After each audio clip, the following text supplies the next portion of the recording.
आज हमारे साथ एक ऐसी खास शख्सियत मौजूद है जिसे 1994 बैच के आईपीएस ऑफिसर भी रह चुके हैं। आपको बता दें कि पुलिस महकमे में इनका एक अलग ही रुतबा रहा है और ये रुतबा बहुत ही अच्छे लोगों में और दिल में जगह बना रखी है। इनके बारे में बता दूं कि इनके पिताजी वो भी आईपीएस ऑफिसर रहे हैं और माताजी एक समाज सेविका लेखिका भी रही हैं। जी हाँ, मैं बात कर रहा हूँ असीम कुमार अरुण जी, जो कि इस वर्तमान समय में 112 के एडीजी है। हमारे साथ मौजूद है, उनसे बात करते हैं कुछ का। नमस्कार। आपसे पहला सवाल तो मेरा ये रहेगा, आप आईपीएस ऑफिसर बने पिताजी के प्रेरणा से बने या पिताजी के कहने पर, और दूसरा ये कि क्या इसके अलावा भी आपके पास कुछ और बनने की चाहत थी? मैं अपने आप को बहुत सौभाग्यशाली समझता हूँ कि मैं पुलिस की नौकरी में हूँ और वो भी आईपीएस में।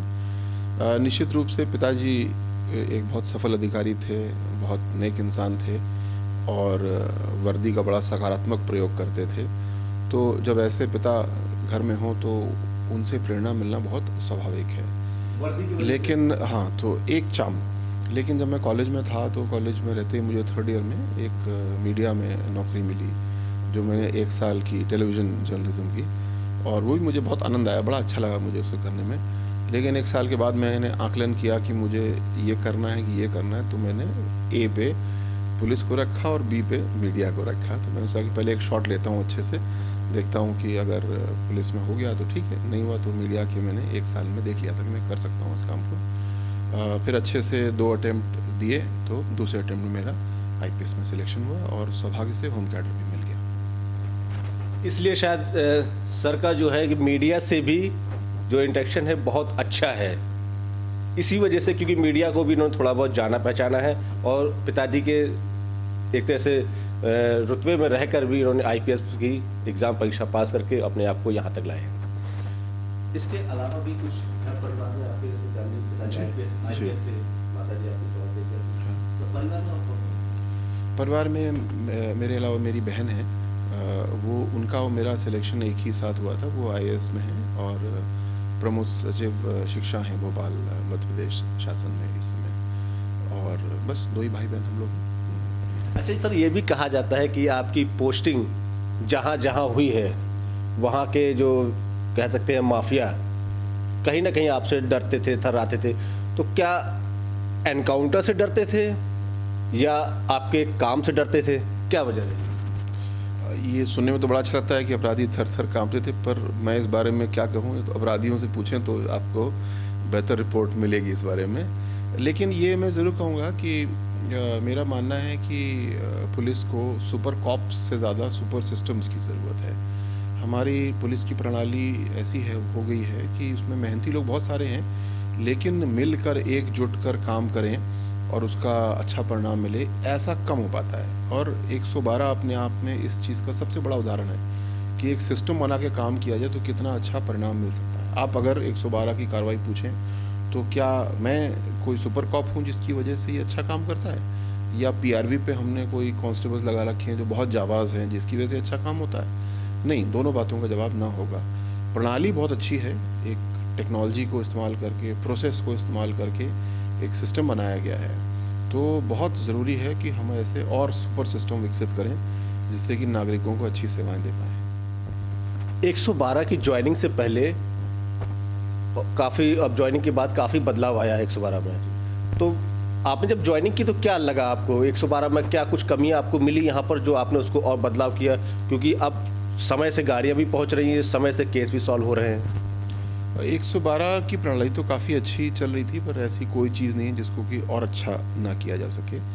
तो इसके लिए हमने सारे जो मॉडर्न मैनेजमेंट के सिद्धांत हैं उनको अप्लाई किया और देखा कि कहाँ कहाँ पे हमारा सुधार का स्कोप है, कहाँ कहाँ पे वेस्टेज हो रहा है हमारे काम में, और उसके ज़रिए हम लोगों ने सुधार करने की कोशिश की।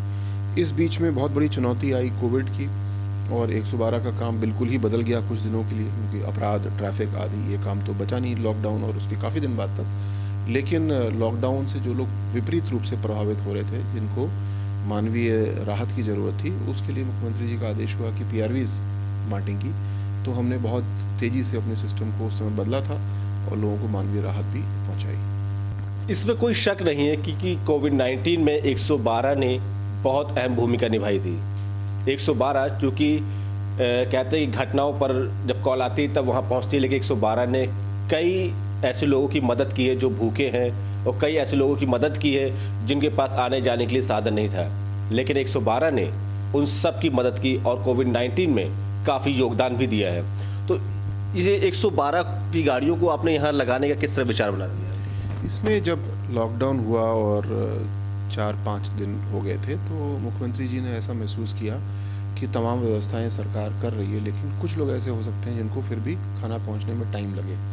तो इस पे आकलन हुआ कि क्या इस काम को 112 को दिया जा सकता है। तो हम लोगों ने महसूस किया कि हमारे पास उस समय स्पेयर कैपेसिटी थी, क्योंकि क्राइम वगैरह बिल्कुल बंद था, तो इस पे सहमति हुई। अब कैसे इसको इम्प्लीमेंट किया गया, इस पे विज्ञापन दिए गए, भिन्न भिन्न तरीके से बताया गया, मीडिया ने आपने बहुत रिपोर्ट किया कि अगर कोई खाने से वंचित रह जा रहा है, दवाई से वंचित रह जा रहा है, तो 112 पे फ़ोन करें। और हमारे पास उस समय करीब 35 से 40 हज़ार कॉल्स पर डे आते थे इन्हीं चीज़ों के। तब कंपैरिजन के लिए बताऊंगा कि आजकल जैसे अगर देखें तो 14 से 15 हज़ार कॉल पर डे हमको आ रहे हैं मदद के लिए, और उस समय 35 से 40 हज़ार आ रहे थे खाना, दवाई, इन चीज़ों के लिए।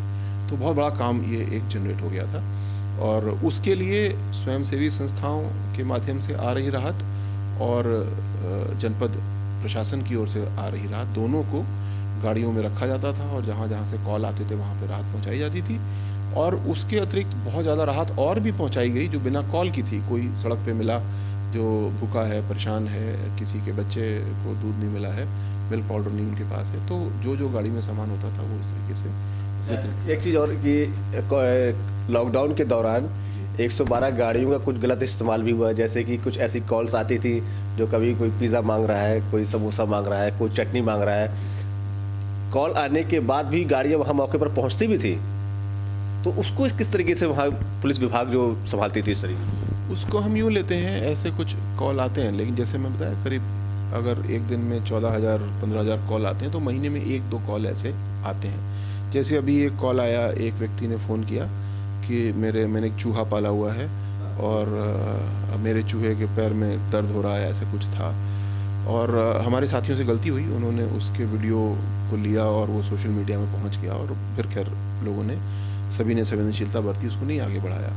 तो ऐसे कॉल्स को मैं समझता हूँ हमें अलग गंभीरता से लेना होता है, क्योंकि ये लोग, जो व्यक्ति ऐसा कॉल कर रहा है वो अवसाद से ग्रस्त हो सकता है।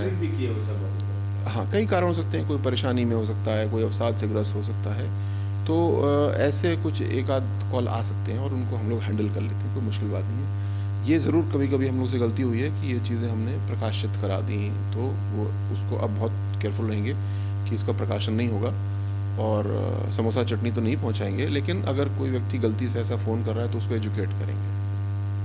अच्छा, एक थोड़ा सा ये 112 से थोड़ा सा हट के 2009 में आपकी जो पोस्टिंग अलीगढ़ में थी, वहाँ पे आपने अपनी खुद की स्कॉट का भी इस्तेमाल वो किया था, गठित किया था, तो उस मतलब उसकी क्या वजह पड़ गई वहाँ पर अचानक इस तरीके? ये यूँ समझें जैसे कि कानपुर में एक घटना हुई बिकरू कांड के नाम से, जिसको हम लोग जानते हैं। क्यों हुई? क्योंकि कानपुर के पास एक विशेषज्ञ पुलिस इकाई नहीं थी जो अच्छी रेड कर पाए। तो ये रिक्वायरमेंट हर जनपद की है, और बड़े जनपदों की छोटे जनपदों से ज़्यादा है, कि ऐसे अपराधी जिनके पास में अच्छे हथियार हैं, वो पुलिस के ऊपर गोली चलाने में चूकेंगे नहीं, तो उनको सामान्य थाना पुलिस दबिश हैंडल नहीं कर सकती, और अगर कोशिश की जाएगी तो चोट लग सकती है, नुकसान हो सकता है। इसको हल करने के लिए जनपद स्तर की राष्ट्र की पहली ऐसी जनपदीय टीम थी, जिसको special weapons and tactics team का नाम दिया गया।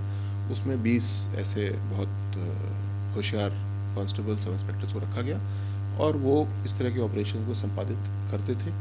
और मैं यही परिणाम मानूंगा कि बहुत सी ऐसी आवश्यकताएं हुई, इम्पोर्टेंट दबिश हुई, इनामी अपराधी पकड़े गए, लेकिन कभी भी पुलिस के ऊपर गोली नहीं चली, क्योंकि गोली चलाने की हमने नौबत ही नहीं दी। हमारी स्वाट टीम ने उसको बहुत विशेषज्ञतापूर्ण तरीके से ऑपरेट किया, उसको हैंडल किया और रिजॉल्व कर लिया। कई जिलों में भी इस स्क्वाड को फिर तैयार किया गया इसमें। बहुत सारे जनपदों में ऐसे स्वाट टीम्स डीजीपी साहब के आदेश से बनाई गई। जब मैं ATS में था तो वहाँ पे एक स्पेशल पुलिस ऑपरेशंस टीम मुख्यमंत्री जी ने आदेश किया और उसका गठन हुआ, और उसके चार्टर में एक काम ये भी है कि राज्य स्तरीय टीम के अलावा जनपद स्तरीय टीमों को गठित करने में मदद करें। तो वहाँ पे निरंतर ऐसी टीम्स की ट्रेनिंग चलती रहती है। जब आप एटीएस में थे तो उधर उस बीच आपका कुछ आतंकवादियों का भी आमना सामना हुआ, तो मतलब वो एटीएस वाला दौर ज़्यादा अच्छा था कि आज 112 में आप आराम से कुर्सी पर बैठे हुए हैं, ये ज़्यादा अच्छा लग रहा है? क्योंकि वो एक अलग नहीं, दोनों ही पोस्ट बड़ी रोचक हैं। और एटीएस में एक छोटा कार्य क्षेत्र था, बट बहुत महत्वपूर्ण था कि कुछ अगर एक चूक हो गई तो अंतर्राष्ट्रीय बदनामी होगी। यहाँ पे रोज़ हम 14,000 15,000 लोगों की मदद करते हैं, लेकिन वो छोटी छोटी मदद होती हैं। किसी का झगड़ा हुआ, किसी ने पत्नी को पीटा, इन चीज़ों को हम सॉल्व करते हैं। अब आप तराजू में तोल सकते हैं कि वो महत्वपूर्ण है कि ये महत्वपूर्ण है, ये संतोषजनक है। इसलिए मैंने आपसे पूछा है। ये संतोषजनक है। सो दोनों बहुत संतोषजनक हैं, दोनों, लेकिन दोनों अलग हैं, दोनों भिन्न हैं। हाँ, ये ज़रूर है कि दोनों बहुत विशेषज्ञता वाले काम हैं। वैसे देखें तो हर काम में विशेषज्ञता, आप मेरा इंटरव्यू ले रहे हैं, ये भी तो एक बहुत विशेषज्ञता वाला काम है। अच्छा इंटरव्यू ले रहे हैं क्योंकि आपने अपने आप को विकसित किया है। तो इसी तरीके से पुलिस में भी जो भी काम हो, चाहे हम जनपद में हो या होमगार्ड्स के आईजी या एडीजी हों, तो हर जगह विशेषज्ञता की बहुत महत्व है। एक आखिरी सवाल, उसके बाद मैं आपसे अलविदा भी लूँगा। एटीएस में रहे आप, काफ़ी पोस्टों में आपने जगह स्थान लिया। आपने पूर्व प्रधानमंत्री मनमोहन सिंह की सिक्योरिटी में भी रहे, तो वहाँ आपको कैसे मौका ऑफर मिला आपका? ये 2004 से 2008 तक में स्पेशल प्रोटेक्शन ग्रुप, जो संस्था प्राइम मिनिस्टर की सिक्योरिटी करती है, उसमें रहा। और उसमें क्लोज प्रोटेक्शन टीम, एक इनर ग्रुप होता है, उसको लीड करने का मुझको मौका मिला। ये मैं समझता हूँ बहुत बड़ा सौभाग्य है कि उस कम उम्र पे इतने महान व्यक्ति के साथ ड्यूटी करने का मौका मिला। और ड्यूटी के अलावा बहुत कुछ उस स्तर पे जाके सीखने का भी मौका मिलता है कि सरकार में क्या चीज़ें कैसे होती हैं। और उसका मैं अनुभव का लाभ मैंने पाया जब मैं वापस 2008 में लौट, जैसे आपने अलीगढ़ की बात की। जब मैं कई देशों में घूमा, वहाँ पे मैंने देखा कि इस तरह की छोटी छोटी कमांडो टीम्स होती हैं जनपद स्तर की। तो मुझे लगा कि ये तो हमारे यूपी में भी इसकी ज़रूरत है। और जब मैं वापस आया तो एक काम ये किया। इसी तरह से और बहुत सारी चीज़ें सीखी एसपीजी से, या एसपीजी के दौरान किए गए भ्रमण से अन्य राज्यों में या देशों से, उसका बहुत सारा लाभ मिला। तो बहुत ही अच्छा समय वो था, और आज तक मैं उसका प्रोफेशनल लाभ उठाता हूँ। आम पब्लिक मानती है कमांडो बहुत अच्छी जॉब है, एक तरह से वो जॉब को लेके चलते हैं, कमांडो बहुत अच्छी जॉब है। तो आपको क्या लगता है, कमांडो क्या रियल में बहुत अच्छी जॉब है, कि कितने खतरों से भरी कमांडो ज़िंदगी जीते अपनी? निश्चित रूप से कमांडो बनना एक बहुत सौभाग्य की बात है। और 100 लोग इच्छा रखते हैं तो उसमें से एक बन पाता है। लेकिन मैं आपको सजेस्ट करूँगा, आप एक स्टोरी आपको पढ़नी चाहिए, स्पेशल पुलिस ऑपरेशंस टीम जो यूपी की है उसके ऊपर। आप वहाँ जाएंगे तो आपको सारे सवालों के जवाब मिलेंगे। आपको एक से एक स्वउत्साहित लोग मिलेंगे। लोग सोचते हैं, जो लोग थाने पे थे, थाना छोड़ करके आए हैं, कमांडो बने हैं। हमारी महिला पुलिसकर्मी साथी हैं जो, जिनके छोटे छोटे बच्चे हैं, वो अपने बच्चों के साथ आई हैं, कमांडो बनी हैं और वहाँ पे ड्यूटी। कमांडो मतलब क्या अपने खुद सेलेक्ट अपने हिसाब से सेलेक्ट करते हैं कि या एटीएस या आप लोग डिसाइड करते हैं कि हाँ ये हमें कमांडो के लिए मेरे लिए परफेक्ट है, तो इसके लिए हम पहला चरण ये होता है कि स्व उत्साह से वो व्यक्ति कहे, क्योंकि ऐसे काम को किसी को ज़बरदस्ती नहीं करा सकते कि आपको नामित किया जाता है ना। और तो इसीलिए एटीएस में बहुत अच्छी व्यवस्थाएं बनाई गई हैं, बहुत सम्मान दिया जाता है, थोड़ा सा एक्स्ट्रा वेतन भी दिया जाता है, जिससे कि हर पुलिसकर्मी लालायित होता है कि मैं एटीएस में जाऊं और एटीएस में भी स्पॉट टीम का हिस्सा बनूं। तो ऐसे बहुत सारे लोग अपना नाम देते हैं, उनका इंटरव्यू लिया जाता है, उनका फिजिकल टेस्ट होता है, मेंटल टेस्ट होता है। उसके बाद उनको 30 दिन के लिए ट्रेनिंग सेंटर में बुलाया जाता है, वहाँ पे उनकी ट्रेनिंग होती है और उसके बाद फिर एक टेस्ट होता है। और 30 दिन में रोज़ उनका परीक्षण किया जाता है कि इनकी मेंटल एटीट्यूड कैसी है, इम्प्रूव करने की कितनी इनकी कैपेसिटी है, लीडरशिप स्किल्स कैसी हैं। और तब जब वो सफल हो जाते हैं तो फिर उनको पोस्टिंग कराई जाती है और फिर रियल ट्रेनिंग उनकी शुरू होती है। तो एक लंबा प्रोसेस है, पर सीधे सवाल के जवाब कि जो स्वोत्साहित लोग होते हैं वो स्वयं वॉलंटियर करते हैं और एटीएस उसमें से बहुत से कम लोग को चुनता है। तो ये थे हमारे साथ अरुण सर, जिनकी काफ़ी मुलाकात बात किया।